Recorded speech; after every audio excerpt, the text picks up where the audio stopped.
Just to remind you, in Sif, Hey, and Vav, so there were two very interesting nikudais that emerged from, again, that's all from the Gran Mishlei.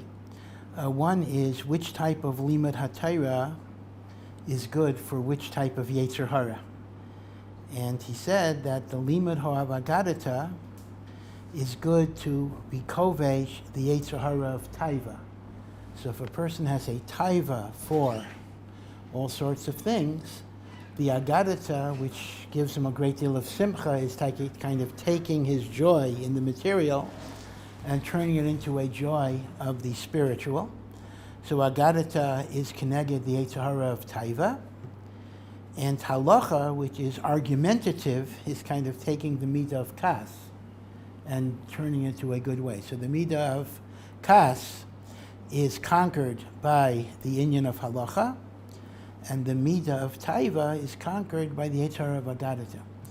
Now, this is lav dafka the place to talk biarichos about the idea of Agaddita, but let me just digress for a few moments. You know, the Rambam in the Hakdama of Perish Mishnayos raises a question. We have a lot of things in Agaddita, Bifrat, and by Agaddita I include all Agaddita. That's which is in the Gemara, Bavli, Yerushalmi, Midrashim. Collectively, we all call that Agaddita.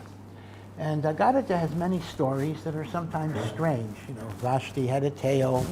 Moshe Rabbeinu was 10 amos high, and he only reached the ankle of Og Melech HaBashan. And, you know, are we supposed to believe it, that Moshe Rabbeinu was 20 feet, and Og was, 500 feet, or whatever it would be, or Vashti had a tail? So the Rambam says there are three groups in Klal Yisrael in terms of how they relate to Agaddita. Group number one are people who are ma'aminim, b'nei ma'aminim, they're from, they're righteous, and they say, if Chazal said it, it is 100% true. It makes no difference if it's connected science or connected common sense. Every single word is absolutely true. That's group number one. Group number two says that things that don't make sense, and they're not emes, and either Chazal were naive, and they believed these fairy tales, or Chazal were liars, and they made them up. So it was naive or liar, one way or the other. So the Rambam says about these first two groups, that group number one are well-intentioned, righteous people who are foolish. And group number two are Rishayim, who are porkei ol. Because the emes is not like group one and not like group two, but group three. Group three says, and the Rambam says, there's only a miyat of Yidden that fall under group three. And that is, they understand that every word of Agaddita is emes. Every word of Agaddita contains the truth. But the truth is lav dafka, literal truth. The truth is that there are spiritual ideas that Chazal want to convey, and the sherish of these spiritual ideas was Moshe Misinai. HaKadosh Baruch Hu told Moshe. But Chazal, to communicate the ideas, put it in the levush, put it in the garment of story, of mashal, of parable, and the like. So the Rambam says it's like a false binary thinking to ask myself, are the Midrashim true or are they false? The answer is they're vadai true. But not every medrash is meant to be literally true. Chazal communicate very deep ideas in mishalim, in parables, in certain lashonis that get a person involved, etc. The emes is, even in Tanakh, Nevi'im themselves talk this way when they talk about the Hashem ish milchama. God is a man of war. That's a mashal. It doesn't mean God is a man of war. The hand of God, the eyes of God, all of these are mishalim, right? So the Rambam says this is the idea of Agaddita. Rabbi Sosalanter, much later, gave a very interesting mashal about the symbolic meaning of Agaddita, right? The symbol of Agaddita. He says, in the 19th century Russia, in the middle of the 1800s, the Jewish population was confined to only a certain area. You couldn't stam live where you wanted to live, unless you had special papers. For example, a Jew could not live in Moscow without getting a whole special permission. But Jews were confined to certain areas, And those areas were called the Pale of Settlement. And because of the riches of the czars, they would constantly change around the Pale of Settlement. So for example, you might just wake up in the morning and there's a gezerah that says you have to move 100 miles to east within 48 hours. I mean, it happened like a lot, just in the middle of nowhere, for no reason at all. Gotta move. We're changing the border. So Rizal Salanter said, imagine the following. Imagine that there was a journalist who liked to write things in a very colorful way, and the journalist describes the difficulty of a whole 100,000 Jews having to move. So he writes, a drop of the Tsar's ink, a drop of the Tsar from the Tsar's pen, drowned 100,000 people.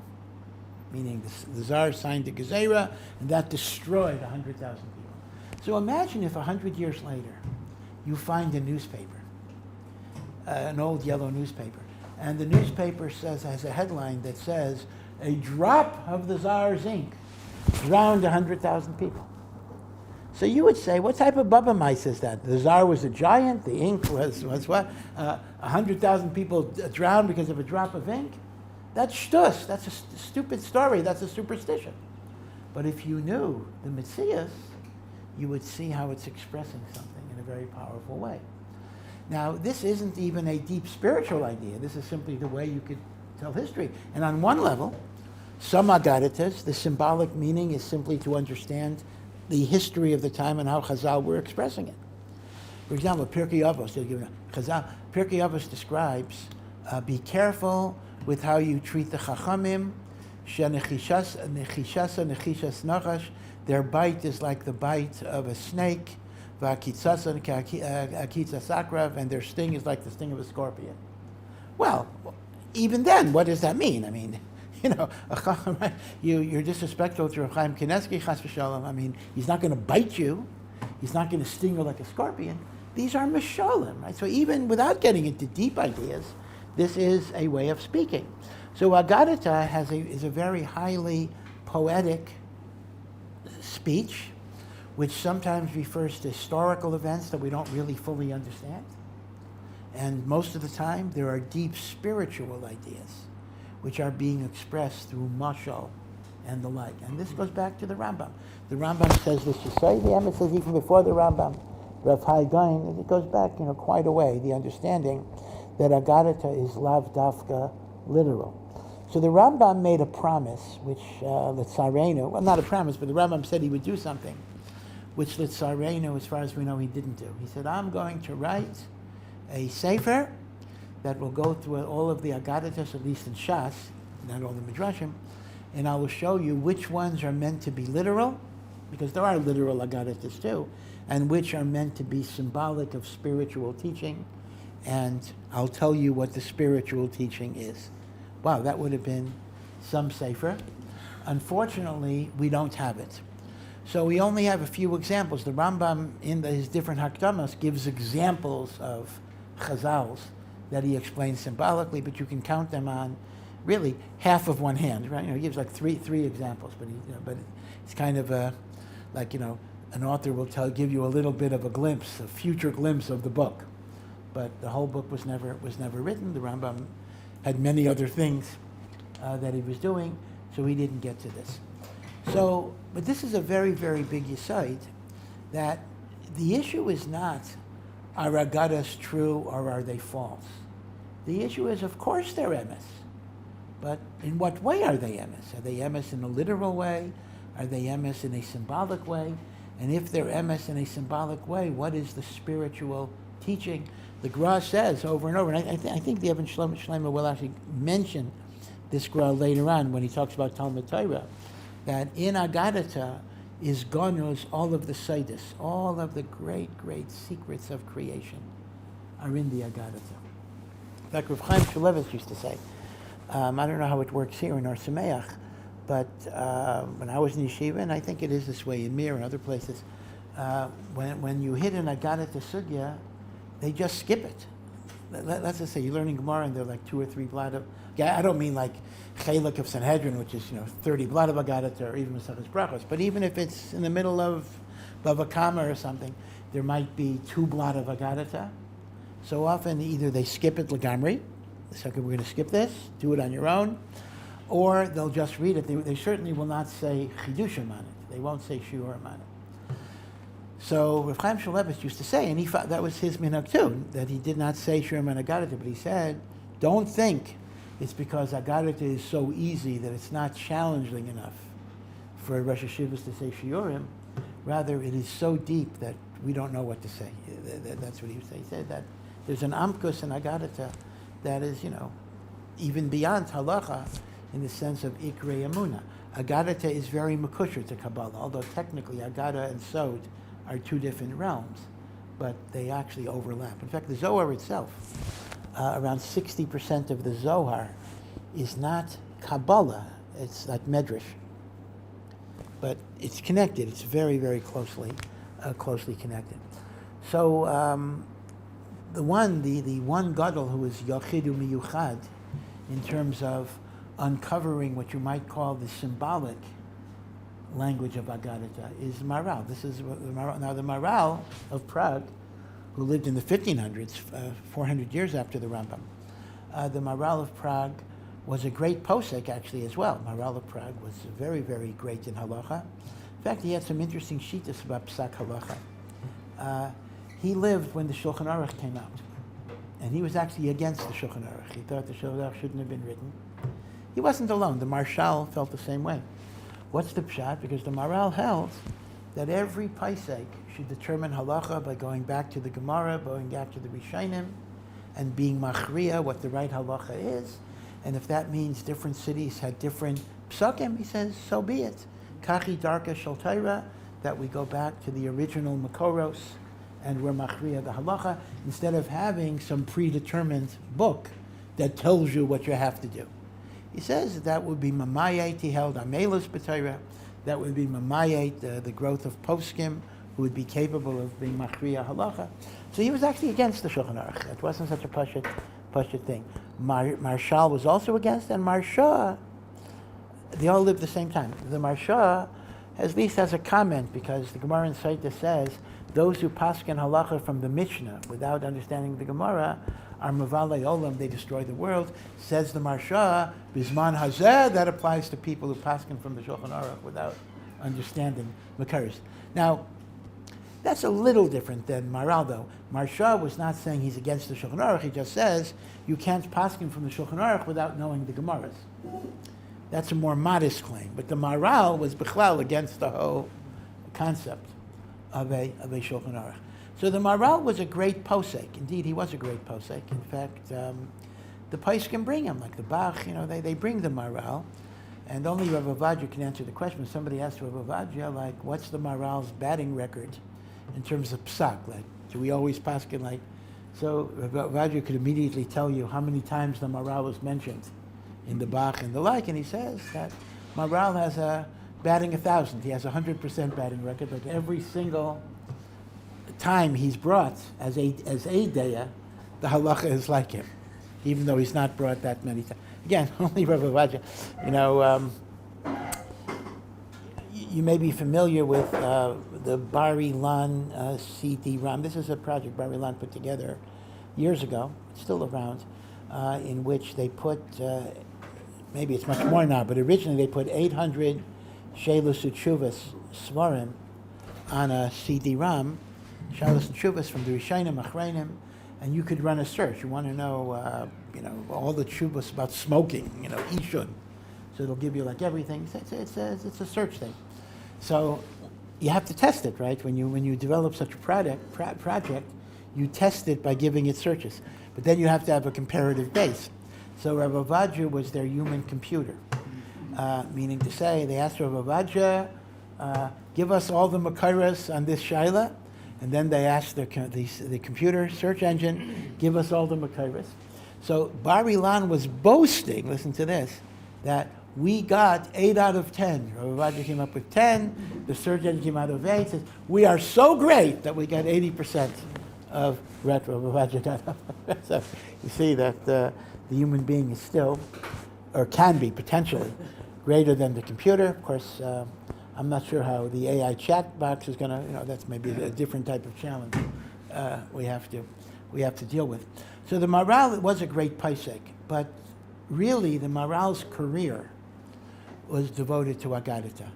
That in every single sefer he wrote, and he wrote many, many Sfarim, it is always to unlock the code of Agaddita, the symbolic language of Agaddita, and every single person from the Maharal, after the Maharal, whether it's the Gra, whether it's the Ramchal, whether it's Rav Dessler, whether it's Chasidus, Rav Tzadok, Sfas Emes, are all building on the Maharal's Yesod that Agaddita is expressing symbolic meaning.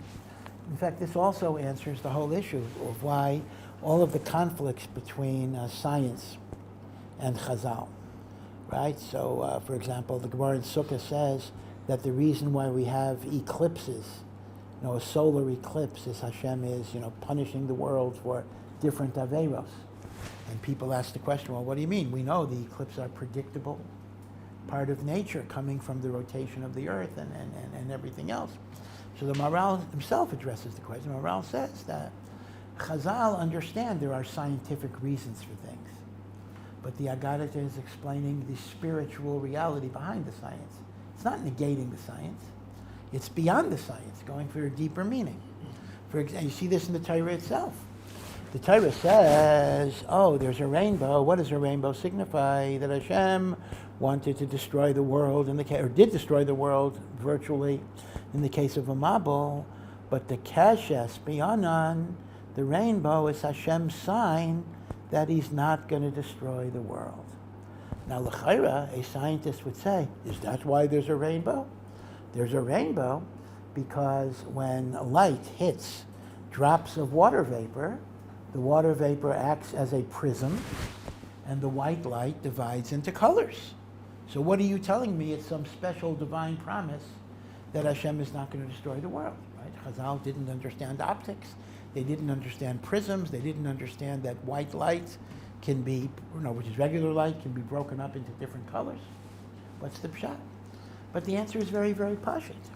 Of course, the immediate cause of rainbows is light hitting water drops. But why did Hashem is the architect of natural laws. Hashem didn't have to make it that white light is comprised of colors. Hashem didn't have to make it that it creates a spectrum. In other words, there's an immediate cause, which are the rules of science. But then there's a spiritual siba, why Hashem made those laws in that particular way. So Chazal are not ignorant of science. Certainly the Torah is not ignorant, but Chazal as well. They're not ignorant of science. Science is science. But they're saying, what is the siba? What is the reason behind the reason why things are made in that certain way? And therefore the Maharal says a lot of the conflicts between science and Torah are failing to recognize that the Torah is addressing something which is deeper than science. Now, just a little history. Again, it's not nogay here, but it's an interesting bit of idea to know. Again, the Maharal wrote many, many Sfarim, and really virtually all of his Sfarim are about explaining Aggadditas in different ways. Sometimes it's direct, like the Chidushei Agadah, directly goes to Agaddita. But every other sefer the same thing. In Pirkei Avos, Derech Hayim, Nesivos Olam, all of it is taking Midrashim, taking Chazals, and showing you the deep symbolic meaning. But the Maharal did write one particular book, which deals directly with attacks against Chazal, and this is the Sefer Be'er Hagola. And it's divided into a number of chapters. Were Chazal ignorant of science? Were Chazal bigoted and attacking Goyim? He goes through all these different things. And in one of the Sha'arim, he attacks in a very, very strong, harsh way a sefer written by an earlier contemporary, Rav Azariah min Adumim, who's known as Azariah de Rassi. He was an Italian rabbi. He was actually a Talmid Chacham. He was a physician, and he wrote a book called Ohr.edu. And the Maharal says, when the Ohr.edu came out, people brought me the sefer, saying, you will love this sefer. He actually deals with how to reconcile Chazal with science and reality. And the Maharal writes, and I took the Sefer, and I was so excited to read a Sefer of a Chacham who deals with all of these conflicts. But then the Maharal says, I ripped my garments when I read it. I ripped Kriya, and I cried, and I said, this is what happens. This is how low the Jewish people have become.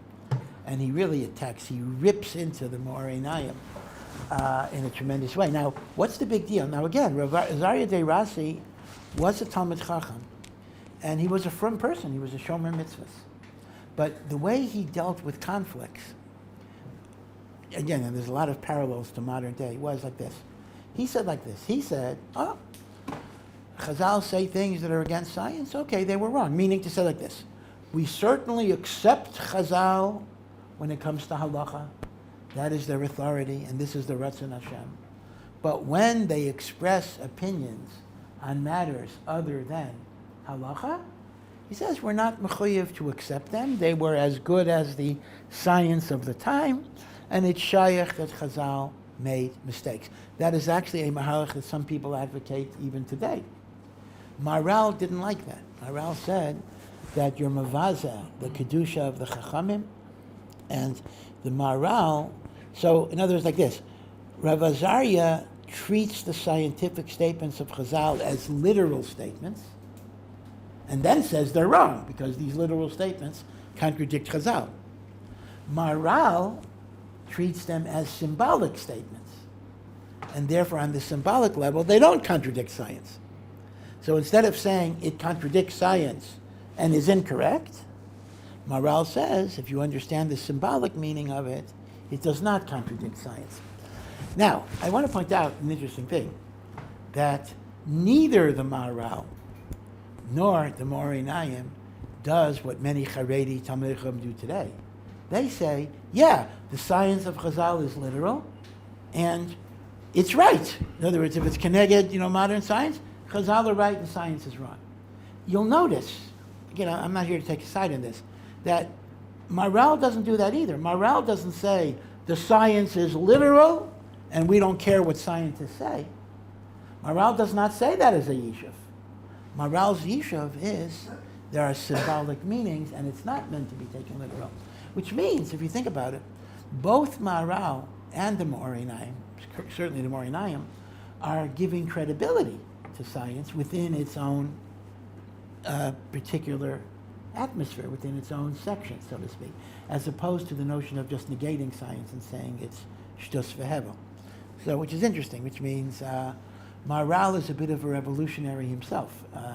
He's not saying Chazal are wrong, fakert. He's saying Chazal are right, but they're right in a deeper sense, not necessarily in the literal sense. And as I said earlier, that goes back to the Rambam already. The Rambam already said that Agaddita is not always meant to be literal. It is always emes, but it's not always a literal emes.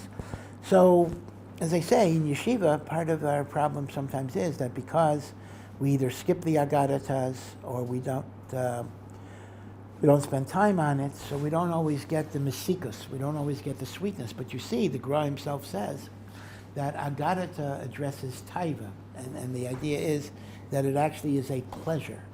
It is a taiva, it is a pleasure that your soul gets from Agaddita. And it's brought down in many svarim that Shabbos Kodesh in particular is a time to be Osek in Agaddita. So the Chavetz Chaim used to learn Medrash Rabbi, used to learn the Medrash on Shabbos. But Medrash is big. Medrash in any parsha is pretty big. It's really hard to get through, but at least some Midrashim, some Agaddita is a good thing to learn on Shabbos. It feeds the neshama in a deep way. So that was the first interesting Nakuda. And the second Nakuda, the Gra pointed out, was a difference between taiva and chemda. Now this is another division, right? So the limud HaTorah thing was differentiating between taiva and kas, right? So taiva is addressed by Agaddita, and kas is addressed with halacha. That's taiva and kas. Now the next one is the subdivision of taiva. Remember, taiva itself is divided into taiva and chemda, both of which are taiva.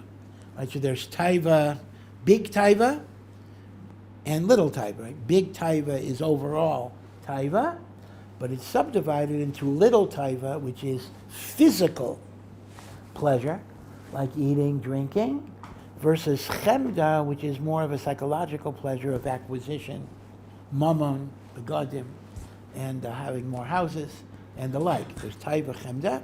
And here, the Gra says, if you're nimshach achar taiva, you will lose even the good midas that you were born with.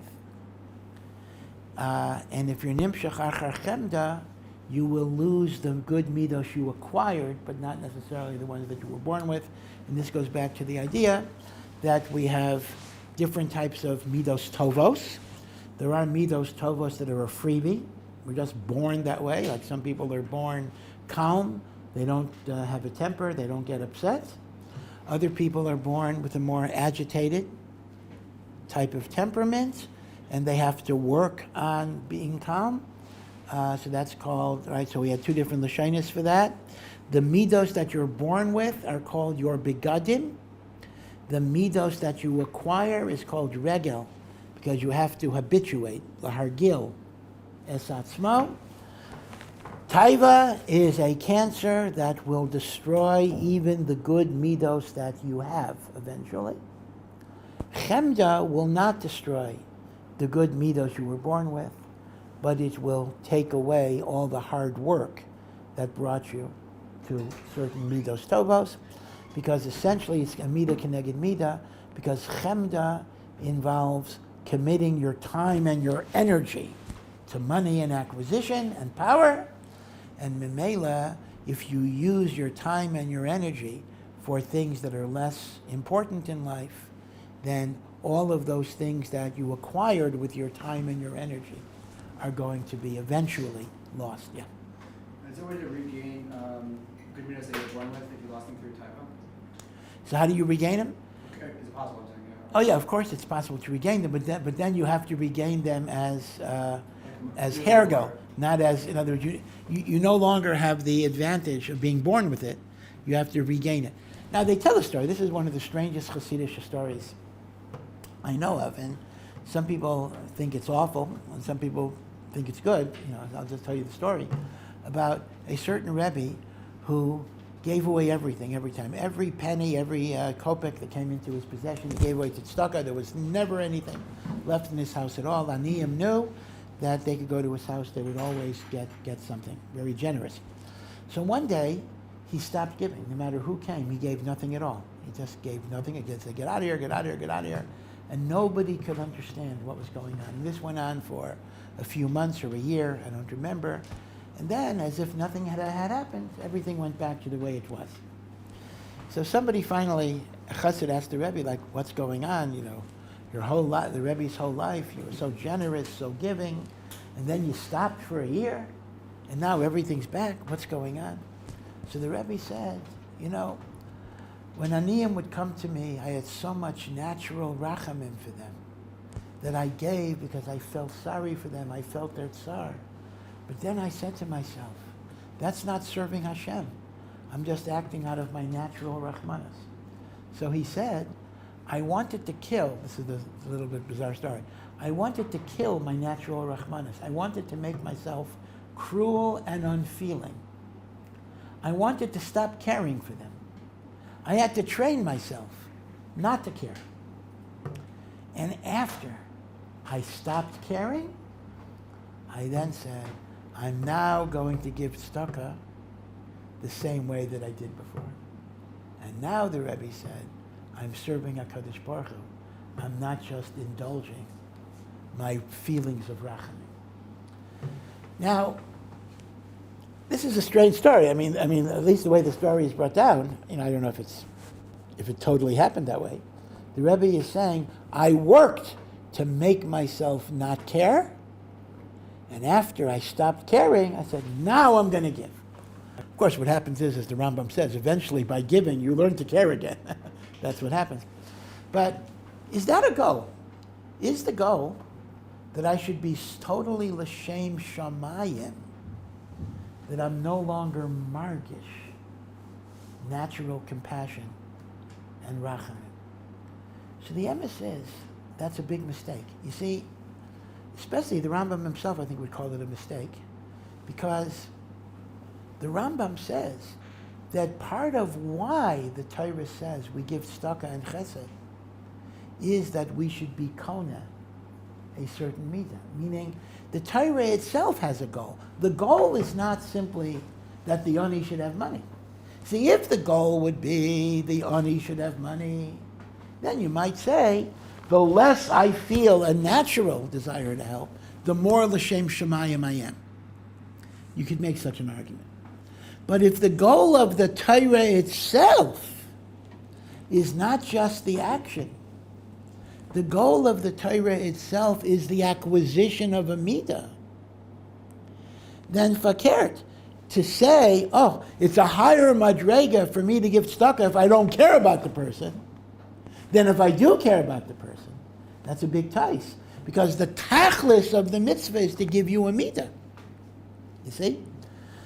That's why I think they say, I've not seen it inside, I've heard it either b'shem the Sfas Emes or the Alter of Slobodka. So, Chasidish and Misnagdim, you have it on both sides of the equation. Why there's no bracha? The Rishonim asked the kasha. Why is there no bracha on mitzvahs bein adam lechaveirei? When you give tzedakah, you don't make a bracha. Kibbud aviyim, you don't make a bracha. Right? Why don't you make a bracha on mitzvahs bein adam lechaveirei? You only make a bracha on mitzvahs bein adam lamakom. The Rishonim asked the kasha, and they give different answers. One answer is, well, maybe the ani will not accept your nedava, so you make a bracha. It's a bracha lebatala, or you bring a cup of tea to your parent. They don't like it, right? So whenever it's nogeya with somebody else, maybe it'll be a bracha lebatala. But the Sfas Emes or the Alter of Slobodka says the following word. He says it's not right to make a bracha on bein adam lechaveiro, because that implies you're only doing this because Hashem commanded. It's like you're saying to your parent, God commanded me to honor you, so here it is. I'm honoring you because Hashem commanded me to do so.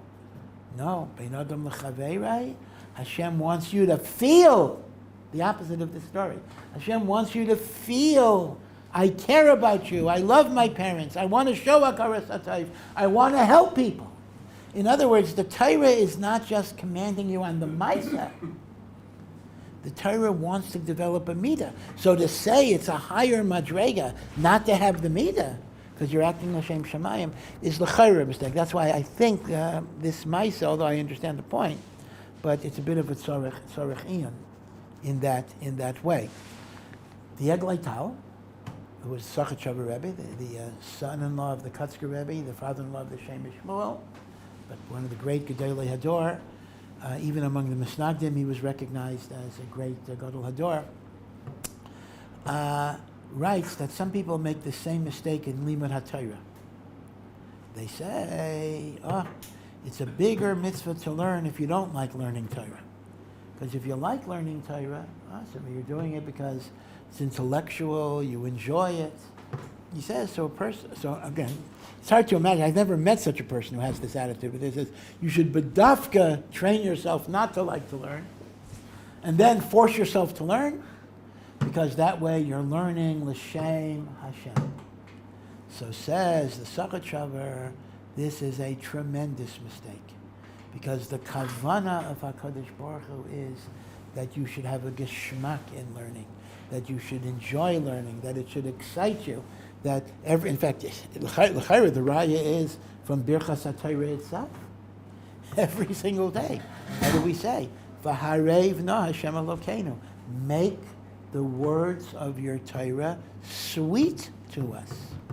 So says the Eglei Tal, Simcha is the etzem kavanas HaTorah in giving us Torah. So to say that there's some special mila not to have Simcha. Now, it is true that in a general sense, we do have the musag l'fum tzara agra, according to the pain is the reward. So when you're mitzara yourself, there's more reward. But that doesn't mean you don't have simcha. That just means you're willing to struggle. In other words, with simcha, you're willing to be poor, you're willing not to have enough food. In other words, that's the tsar. But the tsar is not so much I don't enjoy what I'm doing, I should strive to enjoy what I'm doing. I should strive to have a geschmack in what I'm learning. That's why Chazal say you should learn mashal libay chafetz, right? You learn those things that you enjoy learning, because that is the etzem kavanas Torah. Okay. Alrighty. So again, that was a digression. I think I was just trying to remember what I was answering. I think I was just answering the idea that if you lose your midas because of taiva, you can gain them back, but you gain them back as hergo. So you lose the advantage of being born with it. Okay. Yep. So then, going on with Zion, lo yaimar ha'adam, elech ma'at achar taiva v'achemda, v'achar kein efrosh mehem, ki kiven shemascha limshech achareim, nitrad v'haylech min achayim and nitzchiyim legamri, ki kasha ma'aid lifresh mehem, v'yaf mi sheyesh bo yira v'tayra u'mitzvahs, ki shenimshech achar ha'taiva ya'abed hakol. Right? A person might sometimes say, listen, give me a little time to be moshech, to follow whatever taivas I want, and then I'll come back to the Torah. Just let me get it out of my system, right? Let me get some of this out of my system by indulging in things, and then once I get it out of my system, I'll be ready to sit down and settle. The Gra holds that that's not a good idea. Famous last words. Once you get connected to these taivas, they then take you over, and you're kind of imprisoned in the tentacles, and it will be very, very, very difficult to separate. Now, it's interesting that the Amish have an interesting practice. You may have heard of this. The Amish are very traditional. They look like Hasidim. In fact, Rav Shia Twersky, Abraham Twersky, tells the story that he was sitting on a bus years ago when he was a younger person, and a Jewish person sitting next to him, not religious Jew, and the not religious Jew figured Rabbi Twersky was a chassid. He looked like a chassid. So the Jew started dumping on chassidim, or dumping on from people. You're from people, why do you have to dress old-fashioned? Why can't you be part of modern society? Why do you have to look different? Why can't you be like everybody else? Why do you have to stick out like a sore thumb? So Rabbi Twersky said to him, you're mistaken. I'm not a chassid. I'm Amish. So the person all of a sudden started saying, Amish, I love their traditions. It's a wonderful thing that you wear the garments of your forefathers and you follow the old customs. It's good to have people who stick to the way things used to be and don't change with every changing fad. So Rabbi Twersky said, well, actually, I am a chassid. He says, I just want to know why, when you thought I was a Hasidic Yid, somehow I was being old-fashioned and divisive, but as long as I'm an Amish, all of a sudden everything is good. He says, that's kind of a Jewish self-hatred, right? I mean, the Amish can do it. Or what was it? Here in Tel Aviv, Rahman al-Islam, it's an amazing thing. There was a Kiruv organization. I don't remember for what. They wanted to hold a tefillah group Friday night or something. This was not a demonstration. This was just a davening thing. They needed a permit. So they got a permit, and of course they were going to have a mechitza. Again, this was not a demonstration. And so one of the councilmen in Tel Aviv says, how dare the city of Tel Aviv give licenses to exclusionary, anti-women, misogynistic practices. Says, we are a modern city. We're not going to be held hostage by religious fundamentalism from the Middle Ages. Again, this was not a demonstration. This was a prayer service. If a woman was offended by a mechitza, she wouldn't come. Anyone who came wanted to be there. So you might say, this guy is a liberal guy and whatever, he has this thing. Well, no, because a month before, Muslims did the same thing, and he spoke about giving the Muslims the right to do it, because that is their tradition, and we have to be respectful of the traditions of all religions. All religions except for Judaism in the land of Israel. Tremendous respect for every religion except for Judaism. Amazing. I would like to hear just push it without any argument. just give us a teretz. Tell me the nafkamina exactly. Why, when the Muslims did it, it was okay? Same thing. And when the Jews want to do it, it's not okay. Just teretz, just okay. This is the way it is. This is the way it is. That sometimes our greatest enemies are from within us, and the like. So there was this idea. Oh, okay. So why am I bringing in the Amish? Because the Amish have a crazy minhag. They're very strict. They don't drink. They don't, all these different things. But when a kid reaches, I think, the age of 18, both boys and girls, they're given 1 year to live a life of hefkeris. You have 1 year to do whatever you want. You can drink. You can do whatever you want to do in the big city. And then you decide if you want to come back and adopt all of our chumras, or you decide, you want to be in the big city, so to speak, part of society. Very, very interesting. Lamaisa, they taina, I'm not sure if it's true, they taina, most of the people do come back. But it's hard to know because the Amish have a high suicide rate, actually. So I'm wondering if it's connected. And maybe Al Pi the Gra, there is a connection there. Meaning they come back, but they don't really want to come back. They come back because whatever it is. So people sometimes debate. It's just like a thought experiment. I mean, we have halacha, so we just can't tell the person, you have a year to do whatever you want. It's not really shayach. But, theory and thought. It says, would there be a zamachshova in which let a person be hefker for a whole year, get it out of his system, and then he'll come back to be shomer Torah.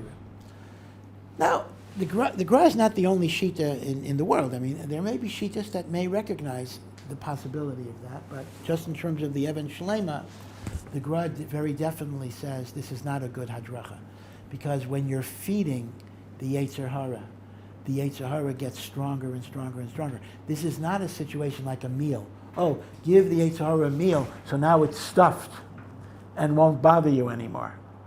No, it's like a fire, meaning it's like adding, right? You add gasoline to a fire, it's not the fire is full, it has all the gasoline it wants, therefore it's not going to go weiter. The other way around, it's a fire that keeps on growing and growing and growing the more you feed it. So the Vilna Gaon basically says, try to make your right decisions as early as you can, because if you think, I'll go after taiva v'chemda and then I'll eventually go to Torah and mitzvahs, he says psychologically that's very, very dangerous, and you might not be able to find your way back. You might be lost. So it's an interesting contrast to lahavdil, the hashkafa of the Amish, in terms of giving their kids that year off. And then in Ches, he makes another argument people have. Right? So one argument, right? Pasuk Sif Zion's argument is, let me get it out of my system and then I'll come back. Okay? Ches is the other argument. My involvement in taiva and chemda is l'shem shamayim. This is interesting. I once, somebody once asked Rabbi Yaakov Hillel about that. Rabbi Yaakov Hillel was talking about, I don't remember the whole context, but he was talking about you gotta kill yourself in Torah. Don't get, even if it means you don't sleep, you don't eat. Work in Torah, work in Torah, work in Torah. So somebody asked him, what about like the Chavetz Chaim used to say, you got to guard your health. You have to eat right, you have to sleep. In other words, fakert. The Chavetz Chaim talked about that as the satan in back of you, right? The satan in front of you is blocking you from going into the Beis Medrash. The satan in back of you is pushing you to go into the Beis Medrash because he knows you'll ruin your health and then you're going to lose everything. So somebody asked Rav Hillel, why don't you talk about, that people do need to sleep and take care of themselves? So Rav Hillel says, I know they're going to do that anyway. He says, so I start talking about, you got to get sleep, you got to get, you have to eat, you have to do all these things. So what's going to happen is, they're going to keep on doing it and doing it and doing it and doing it, and they'll always say, l'shem shamayim, I'm doing it, the Chavetz Chaim says. So he said, I got to make the opposite point, because badavka, people are going to gravitate to that thing. So that's what the Gra says. That's what the Gra says. Oh, l'shem shamayim, I have to go to the movies in order that, I should be more relaxed, so afternoon Seder I'll be able to concentrate. I have to go to all sorts of restaurants because if I'm not healthy, How am I going to learn? In other words, this is a concept in which taiva is a dangerous thing a little bit. Because in a way, all of it is true. You need to sleep, you need to eat, you need to take time for exercise. Indeed, there is such a makam. But once again, it's a dangerous situation because we can sometimes over-exaggerate the l'shem shamayim that is involved in all of this. Everything is l'shem shamayim, right?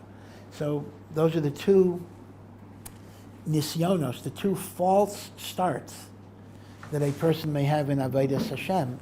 One is the idea, let me get it out of my system and then I'll put it behind me. Again, famous last words.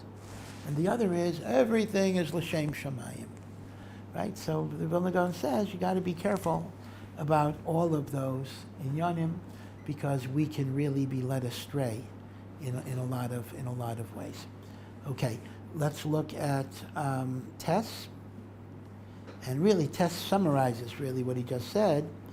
Lo yitochen avodas Hashem elo liachar shehemis hatayvais v'hanais diyama. Okay, so these are high standards. Meaning, I know that most of us are not on these madregas. I include myself, but he says, lo yitochen. That's a very strong term. Lo yitochen. It is not possible to have true Avodas Hashem until you kill, Hamas, you kill the taivas for the pleasures of this world. As long as you're nimshach after the pleasures of this world, your Avodas Hashem is not going to be, well, he says it's not possible Avodas Hashem. I'm moderating a little bit, meaning it's not possible the highest madrega of Avodas Hashem. And if you read it quite literally, it means it's not just any Avodas Hashem. That I think would be a very, very harsh thing. But who knows? Perhaps the Gra even means that. And he says, "V'zeh nikra sonei betza." This is actually very fascinating pshat. When Moshe Rabbeinu, through the advice of Yisrael, is supposed to appoint judges to take some of the workload off him. So Hashem tells him what he's supposed to look for. Anshe emes, men of truth, chayil, heroic people who are kovesh the Yetzer, and it mentions sonei betza. Sonei betza literally means people who hate profit. So the simple meaning is you can't bribe them. That's pashut, meaning that you try to bribe them, they're not going to accept any bribes. But the Gra says, this is a nice chiddush in Pshat, that sonei betza means they are not bribed by the pleasures of the world, meaning they're not nimshach achar taiva. Sonei betza, they hate it, and therefore it does not appeal to them. And then that's why it's shaykh for them to have an avodas Hashem, which is also in the case of a judge, it's clarity of judgment, because they're not pulled in different directions by the taivas of Olam Hazayim. In that situation, what were their what would be the point of them doing here? No, so what's interesting is, once again, it's kind of connected to what the Gra said before. If a person is a Baal Taiva, even if nobody's bribing him, but the pshat is, his mind is not going to be attuned to the Ratzon Hashem. So his judgment is not going to be right. It's not going to be emes. People say, this actually goes into a more general discussion of the somewhat controversial musag of Das Torah. Here, Das Torah. Now, here in Eretz Yisrael, at least among Charedim, it's not controversial, but in the United States, it's very controversial. In fact, modern Orthodox do not accept the idea of Das Torah. Now, what do I mean by Das Torah? Das Torah basically means that a gadol has a certain extra understanding of reality. See, there's two ways. In some modern, again, I don't want to impugn the modern Orthodox community. Some of my best friends are modern Orthodox. But there are those who view gedolim, poskim, Rosh Yeshivas the same way they would view a doctor, a plumber, or an air conditioning repair person. Meaning they say, I'm makir. A posek, a gadol, has expertise. He has training. I know that he knows the Shulchan Aruch better than me. And when it comes to whether something is mutter or rasur in the Shulchan Aruch, I accept what the Gadol says. Right? We're talking about frum people. But if he talks about a matter of hashkafa, a matter of policy, a matter of what is right for Klal Yisrael, but he can't point to a particular halacha that's being violated. So they say, why is his opinion better than my opinion? You know, if my doctor opines as to who I should vote for in an election, I may respect my doctor's medical knowledge tremendously. But I have no particular reason to be makabel his political view if I disagree with it. I may greatly appreciate my air conditioning repairman, that he knows how to fix my air conditioning in a hot day. And you know, and I respect him for that. But what shaykhus does he have? You know, should Israel give land for peace or whatever? You know, I mean, his day is certainly no better than my day. So there are those who make a mistake, and they say, same thing with Gedolim. Gedolim happen to have an expertise in something. They know a lot of Torah. Okay, I respect it. But if it's not nogeya, like a halacha l'maisa, who says, right? So das Torah, the phrase das Torah, is the idea that a person that's dovuk to HaKadosh Baruch Hu, through his limud HaTorah, through his mitzvahs, has a special connection to understanding the Ratzain Hashem, even in matters that go beyond his technical mastery of knowledge. It's a mystical idea that limud HaTorah, together with Sidkas, you know, the Memches Terachim, is Makashri to Hashem. So this is a lively machlekes. There are many modern Orthodox Jews, I mean highly educated people who themselves know how to learn, who say there's no such thing as das Torah. What a gadol knows is what a gadol knows, and what a gadol expresses as an opinion is an opinion. Most of certainly the Haredi Torah world, the Yeshiva world, the Hasidic world, were makir that there's this l'mayla min hateva notion of das Torah, the intuition, the instinct. In fact, they say, I think, again, maybe the Alter of Slobodka, who says the following, you know, sometimes when Rishonim give you a halacha, they'll come to a halacha and they'll say, and I have a raya from this Gemara. So sometimes a Rishon will give you a halacha that's mevusas on a raya, and sometimes the Rishon will say, nireli or yireli, it appears to me. No raya, just it appears to me. So the question is, which is a stronger halacha? The halacha that's based on a raya, or the halacha that's based on a feeling that the Rishon has? So some people might say right away, well, if there's a raya is better than no raya. You bring a raya, so that's good. So the Alter Rebbe said, no. Because when a Rishon is machriya from a raya, then he's basically saying, my conclusion is based on one text. Now, as the Ramban writes in the Hakdama to the Muhammads, rayas are very rarely 100%. You can always learn rayas a different way. But when the Rishon says nireli, his raya is the totality of all the Torah he learns. That brings him into a unique relationship with Hashem, that makes him see the emes in a certain way. That's the biggest raya of all. The biggest raya is the Gadol himself, seeing in a certain way.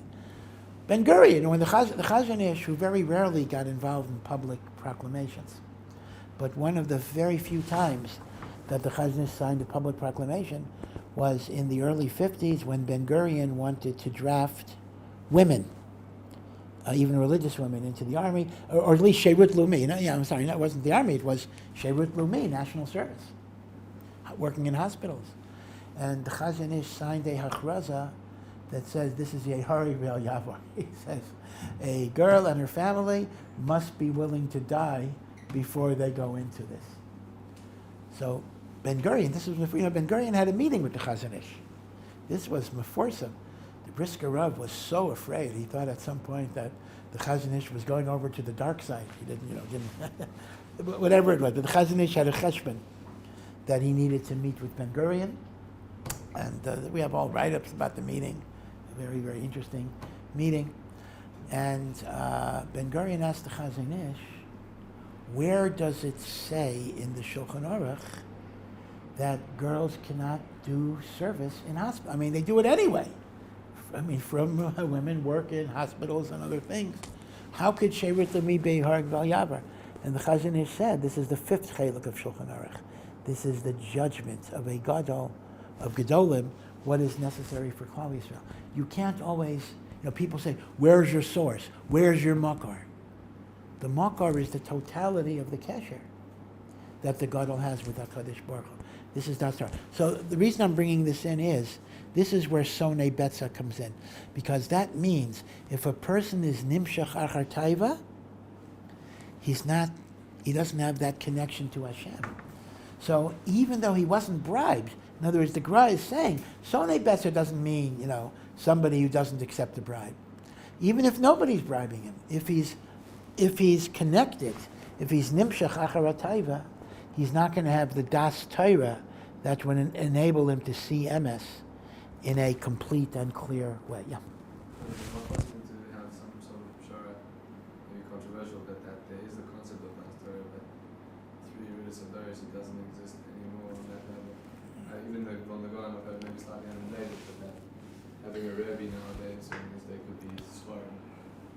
Well, that would be an issue. On the other hand, the argument goes, as Chazal say, Yiftach B'doro Kishmuel B'doro, that Hashem will never leave Klal Yisrael bereft of people that can give us guidance. So yeah, the Gedolim today, I mean, even, within my own lifetime, I think sometimes, the Gedolim today are not like I remember, whatever it is. Maybe that's true, maybe that's not true. But Niskatno Adoris is a reality. But still, a person has to be minded that Hashem will never leave Am Yisrael bereft of Hanagas. What? Which I believe it's the last commission. Meaning the Dikva said the Mashiach? There'll be no one to turn to, the Rabbanim, the people in charge will be corrupt, and we can only turn to Hashem. Well, okay, but that's not understood as total, meaning it'll be harder to find people. And you're right, I'm not answering, there's a whole bunch of questions about Das Torah that I didn't even address in that as well. Who has Das Torah? Like anybody in yeshiva, anybody who has a shir? Are we only talking about gedolim, and what is the definition of a gadol and the like? So there are a lot of questions. Meaning, a person might say, well, that person I don't consider has Das Torah. Okay, that's a dangerous statement to make, but sometimes there is that approach. So I'm not answering that question, but all I'm saying is the musag, that Limud HaTorah does more than the technical information you learned. The musag, that by learning Hilchos Shabbos, sometimes I have a better daya about Yishuv Eretz Yisrael or something, is connected to the notion of Limud HaTorah as connecting you to HaKadosh Baruch Hu. Yeah. Being that Hashem looked in the Torah and they created the world from that, wouldn't Yeah. one who has mastery over the Torah automatically gain knowledge of the rest of the world? Yeah, that's a good point. So that would be another way of expressing the notion of Das Torah. Because the world itself is nothing more than a reflection of the truths of the Torah. So by kind of going back to the blueprint, the foundation, if I've mastered the blueprint, I know how the structure is supposed to look.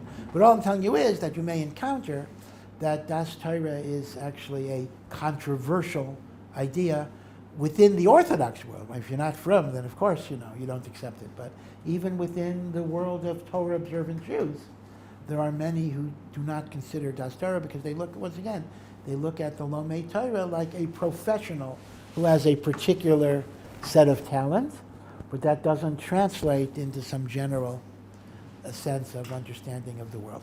So that's why the Gemara says that if you're Nimshach Achar Taiva, you're not going to be able to have that Das Torah that gives you the clarity of life. Okay, we'll stop here and have a good Shabbos.